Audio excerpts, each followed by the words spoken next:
In this video, I'm going to show you how you can change the color of an image in Adobe Express. So this will be very quick and easy. So what you need to do once you've signed in for a free account, you then need to upload your content. So I'm going to click Start from your content. This will then open up a file explorer. From here you can choose an image. I'm going to choose this image here that I downloaded of a beach, and we're going to keep it on the original aspect ratio, which will keep it on the original dimensions. So here is said image.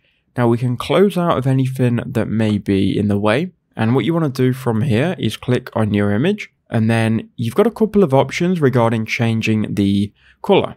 So the first thing you can do is you can go to effects, and inside of effects, you've got all of these different presets that may be useful. So we've got here tint, and we can click on these effects and you can change things like the color. So do we want a red tint? So you could have a red tint, and we could change the intensity and bring this down a little bit. This might get the job done for what you're trying to achieve. Obviously, you've got all of these custom ones, which might be a bit intense. So those are one way you can do it. Now, the other way that you can do it is you can click on your image, you can go back to the edit section, and then you can go to adjust.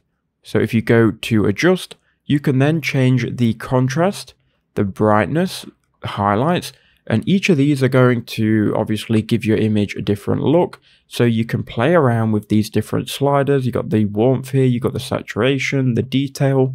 So you can choose to use any of these. Those are two different ways that you can change the color of an image in Adobe Express.